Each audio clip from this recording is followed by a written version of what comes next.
నేను మళ్ళీ పడిపోయా. బ్రతికే ఉందా? లేదు, ఎవరు చూడలేదు, వెళ్ళిపోదాం. దేవుడా, ఈ విషయం ఎవరికైనా తెలుసు ఇంకా నా పని అయిపోయినట్టే. ఏంటి కంగారుగా ఉన్నావు? నువ్వు నన్ను ఏం మిస్కించు మాకు. అత్తయ్య అత్తయ్య అత్తయ్య గణేష్ ఇంకో చాలా కంగారుగా ఉన్నాను. ఎప్పుడు అలా ఈ మెంటలోడు మళ్ళీ ఏం చేశాడు? ఏమోకూడదు.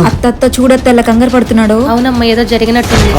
మళ్ళీ వెళ్ళి చూసా. పద వెళ్ళి అడుగుదాం. అరే ఏమైందిరా? ఏం జరగలేదు, నన్ను ఎవరు ఇసుకించమాకండి. సైతం పట్టినట్టుంది. అరే ఏం జరిగింది? నిన్నెప్పుడు ఇలా చూడలేదు. నన్ను ఏం అడగద్దని చెప్పానా? ఏమైందో చెప్తావా లేదా? ఏం జరిగిందో చెప్పడం కాదు, చూపిస్తా పదమ్మా. అదిగో అది. అరే ఏం చేసావురా? నీకు ఎన్నిసార్లు చెప్పిన బుద్ధి ఉండదు. ఫోన్ మాట్లాడుతూ బండి తోలొద్దంటే. దానికి ఏమైందో చూద్దాం పదా. ఏమైంది? ఉండరా ఒక్క నిమిషం. ఏమైంది? అరే ఎండ కదరా, వడదెబ్బ తగిలినట్టుంది. అదేంటి, ఆవులకు కూడా వడదెబ్బ తగిలిద్దా? ఎందుకు తగలదరా? ప్రాణం ఉన్న ప్రజీవికి ఎండ దెబ్బ తగులుతుంది. చూసావా, నీళ్ళు తాగితే దానికి ఎంత హుషారు వచ్చింది. ఓయ్ ఫ్రెండ్, తగ్గిందా నీకు?